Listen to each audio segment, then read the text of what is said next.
Hello students, स्वागत है आपका आपके अपने यूट्यूब चैनल फिजिक्स वाइफ इन दीवान में। तो बेटे हम सेट नंबर 2 आपके लिए सोल्व कर रहे हैं 2023 का। इसमें जो पहला क्वेश्चन है वो है 1/μ0 एप्सिलॉन 0 का मात्रक क्या होता है।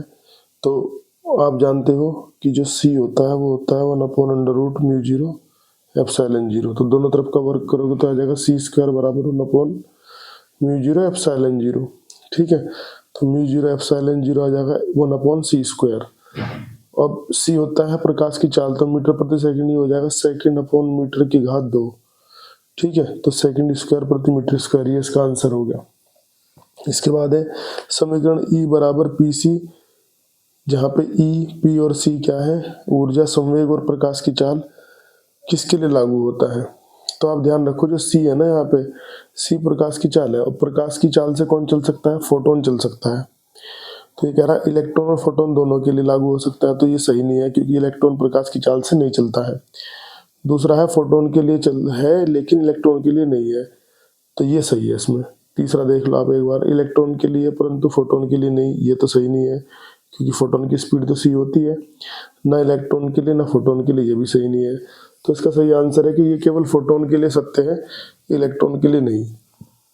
नेक्स्ट क्वेश्चन है, जैसे ही धातु और अर्धचालक का ताप बढ़ाया जाएगा तो क्या होगा।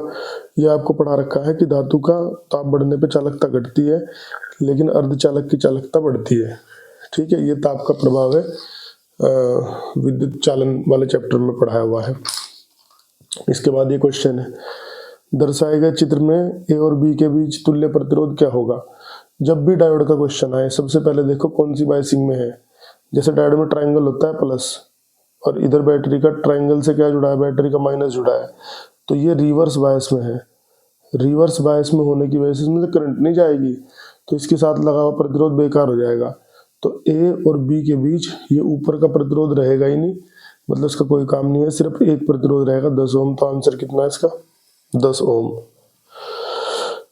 इससे नेक्स्ट क्वेश्चन है कि अमीटर का नेट प्रतिरोध कम होना चाहिए, जिससे अमीटर का नेट प्रतिरोध कम होना चाहिए। तो अमीटर, अच्छा अमीटर वो होता है जो धारा को, अधिक धारा को नाप ले, धारा को तरीके से नाप सके, तो इसका ये आंसर है, अधिक धारा नाप सकता है।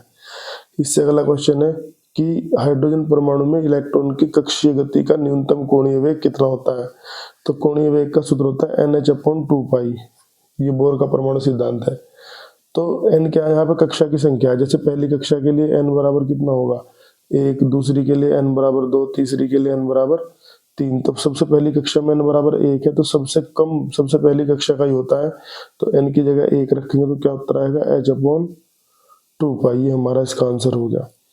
फिर लेंस का प्रकाशिक केंद्र किसे कहते हैं, इसकी परिभाषा दीजिए। तो लेंस में जो प्रकाशिक केंद्र होता है, इसकी परिभाषा से दे सकते हो आप कि किसी लेंस के लिए वह बिंदु जिस पर आपतित प्रकाश किरण बिना विचलित हुए दूसरी ओर सीधी निकल जाती है, उसको हम प्रकाशिक केंद्र कहते हैं। इससे अगला क्वेश्चन है, 6C12 की अपेक्षा 6C14 में कितने प्रोटॉनों एवं न्यूट्रॉनों की अधिकता होती है। कितने प्रोटॉनों एवं न्यूट्रॉनों की अधिकता होती है। ठीक है, तो दो क्वेश्चन इसमें दो दे रखे हैं, दे रखा 6C12, क्वेश्चन नंबर हो गया 2 का, क्वेश्चन नंबर 2 का हो गया ये हमारा गए। तो एक दे रखा 6C12 और दूसरा दे रखा है 6C14। तो इसमें प्रोटॉन जो है वो 6 हो गए, इसमें जो प्रोटॉन है वो कितने हो गए, 6। दोनों में ये प्रोटॉन की संख्या होती है। न्यूट्रॉन होता है इसमें से इसको माइनस करके, तो न्यूट्रॉन इसमें कितने आ गए भाई, 12 में से 6 गए, कितने न्यूट्रॉन आ गए, 6। और इसमें न्यूट्रॉन कितने आ गए, 14 में से 6 गए 8। तो इसका उत्तर है, इसमें 8 न्यूट्रॉन है और 6 प्रोटॉन है, इसमें 6 न्यूट्रॉन है और 6 ही प्रोटॉन है। इससे नेक्स्ट क्वेश्चन है दूसरे का गए। इसमें पूछ रहा है एक AMU में कितनी एनर्जी होती है। ये आपको बता रखा है पहले, एक AMU में होती है 931 मिलियन इलेक्ट्रॉन वोल्ट एनर्जी। ठीक है, इसके बाद नेक्स्ट क्वेश्चन है इसका ही 5th पार्ट। इसमें कह रहा है कि विद्युत क्षेत्र दे रखा है 3I + 4J न्यूटन प्रति कूलम। एक चीज मैं आपको बताना चाहता हूँ आज कि पेपर में ना वेक्टर, जैसे ये विद्युत क्षेत्र है तो जो वेक्टर होगा उसको बोल्ड बनाया होगा, देखो पूरे फॉन्ट से इसका फॉन्ट जो है मोटा है, तो ये ई वेक्टर है, ऊपर तीर लगा नहीं होता बहुत सी बार, केवल उसको बोल्ड कर देते हैं जो वेक्टर होता है। तो ई वेक्टर दे रखा है 3i + 4j, और एरिया वेक्टर दे रखा है इसमें 10i, इतने मीटर स्क्वायर। तो ये पूछ रहा है कि विद्युत फ्लक्स कितना गुजरेगा, तो विद्युत फ्लक्स का सूत्र आप जानते हैं, ई डॉट ए, ई और ए का डॉट प्रोडक्ट, तो ये ई कितना हो गया 3i + 4j डॉट, ये कितना हो गया 10i। तो जब डॉट प्रोडक्ट करेंगे तो i से i की मल्टीप्लीकेशन, तो 10 से 3 की मल्टीप्लीकेशन कितनी आ जाएगी 30। तो इसका आंसर आ गया हमारा 30 वोल्ट मीटर, ये हमारा आंसर हो गया। इससे बाद जो नेक्स्ट क्वेश्चन है हमारा, उसमें कह रहा है कि ये इसका दूसरे का 6th पार्ट कोर्स में नहीं है, तीसरा क्वेश्चन देख लेते हैं हम। खंड सेक शुरू हो गया हमारा तीसरा क्वेश्चन, तीसरे क्वेश्चन का फर्स्ट पार्ट देखते हैं क्या है। इसमें कह रहा है कि हीलियम के लिए Z बराबर दे रखा है 2, पूछ रहा है इसकी प्रथम उत्तेजित अवस्था में कितनी ऊर्जा है। प्रथम उत्तेजित ऊर्जा ज्ञात करनी है हमें, तो ऊर्जा का सूत्र आपने ये पढ़ा है -13.6 बटे n², लेकिन ये हाइड्रोजन के लिए होता है, अगर हाइड्रोजन के अलावा कुछ और है तो Z² और होता है साथ में, इतने इलेक्ट्रॉन वोल्ट परमाणु क्रमांक उसका।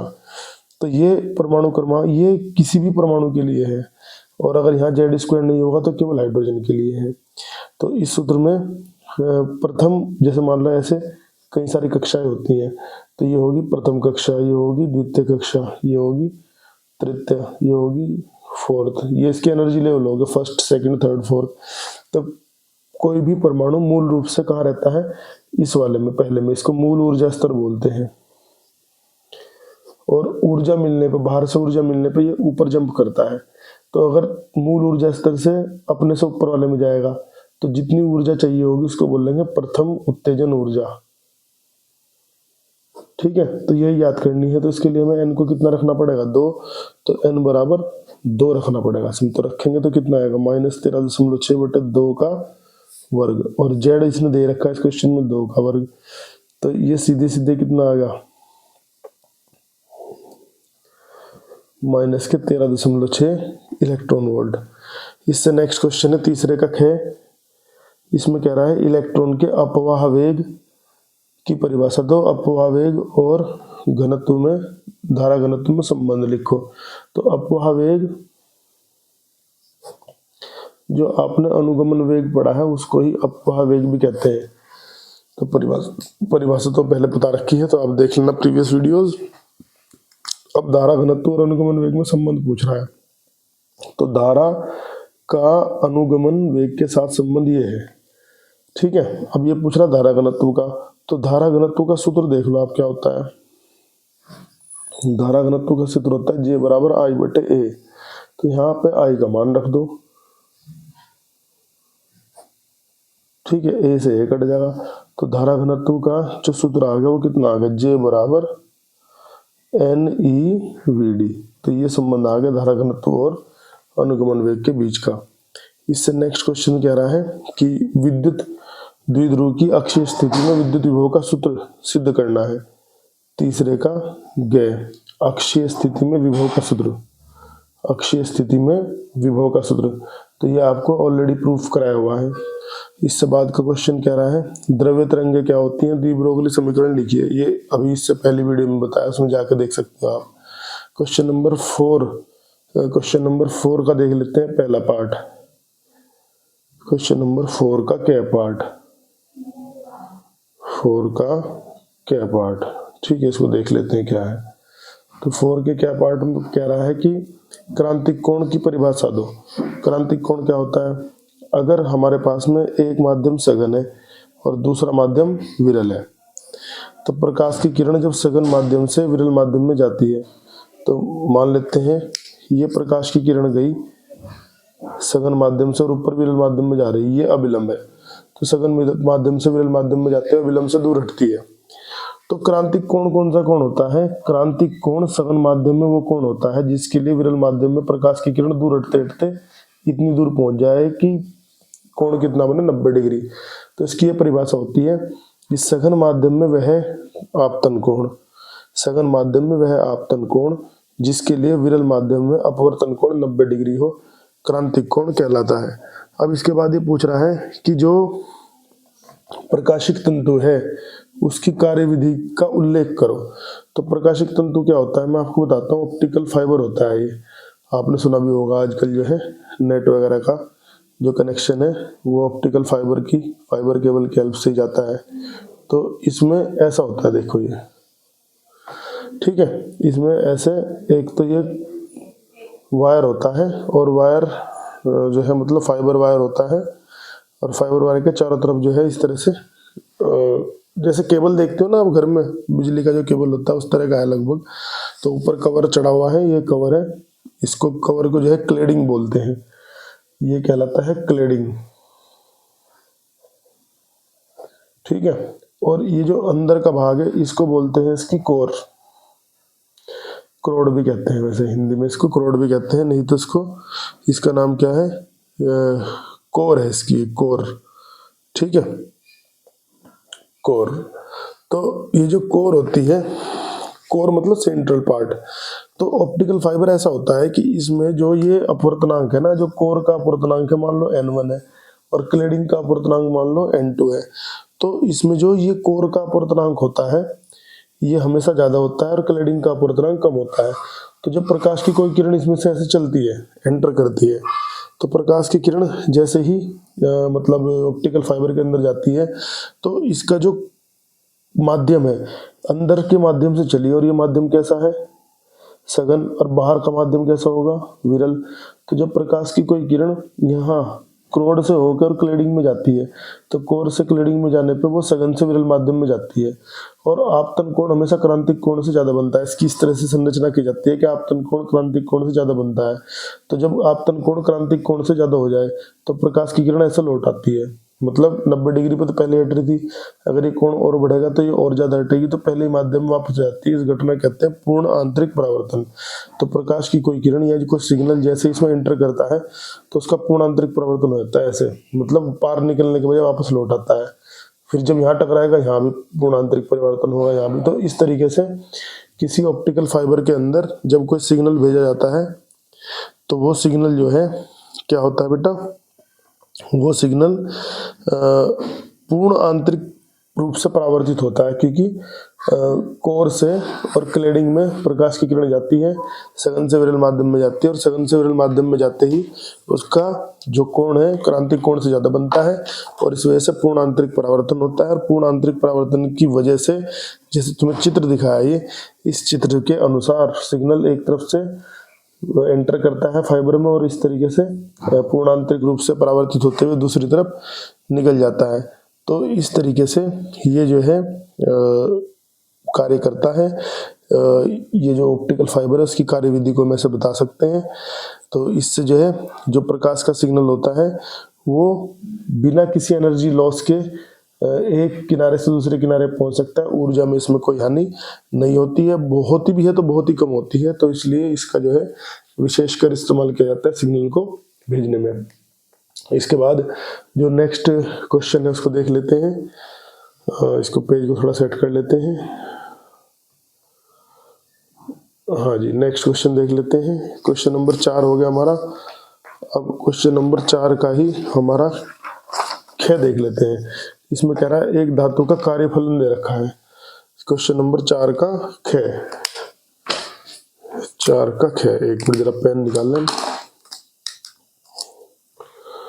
हाँ जी, 4 का ख देख लेते हैं।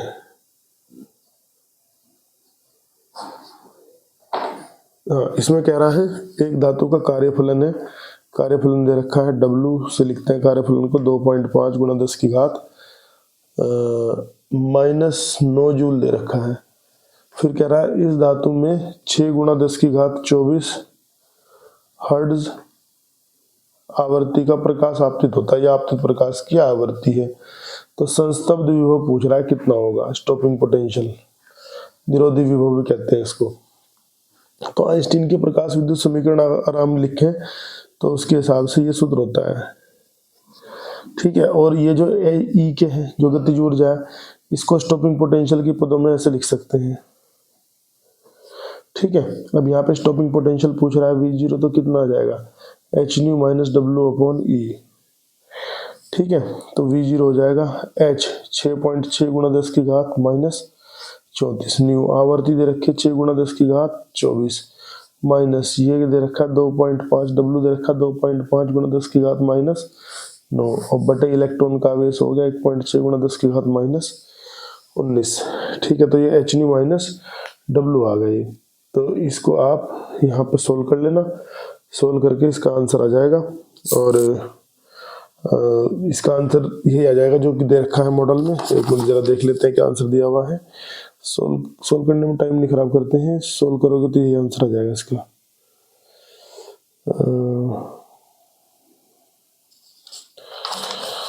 एक सेकंड रुको बेटा, जा चेक कर लो मैं इसे।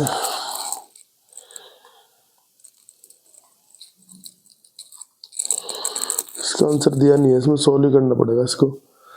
तो कोई बात नहीं, इसकी गुणा भाग आप कर लेना, गुणा भाग करोगे तो आप इसका आंसर निकाल सकते हो। न्यू, हाँ न्यू इसको सही कर, न्यू 14 दे रखा है 10 की घात 14। ठीक है, इसकी गुणा भाग करना तो आपका आंसर आ जाएगा। इसके बाद नेक्स्ट क्वेश्चन है बायो-सेवर्ट का जो नियम है उसकी व्याख्या करो।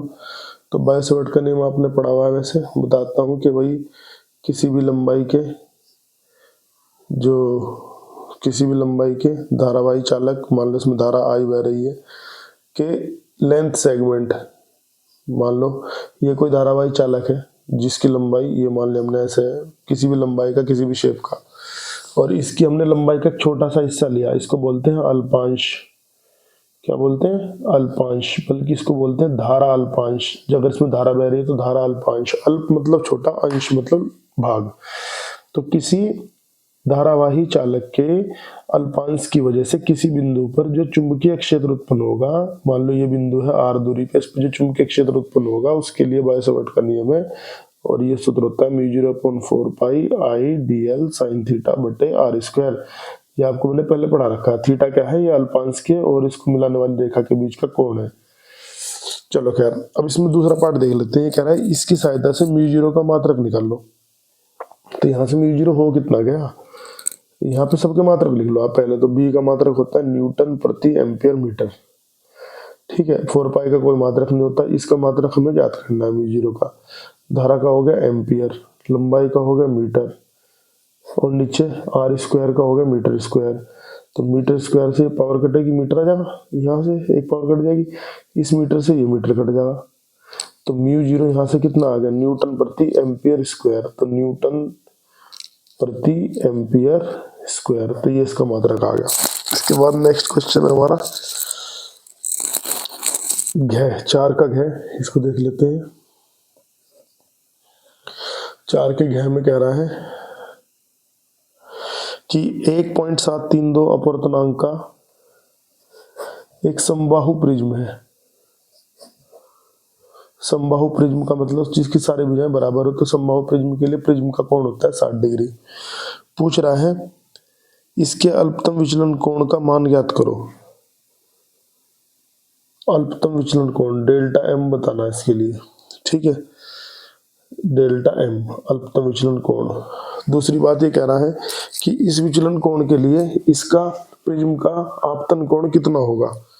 प्रिज्म का आपतन कोण भी इसने पूछा है कितना होगा।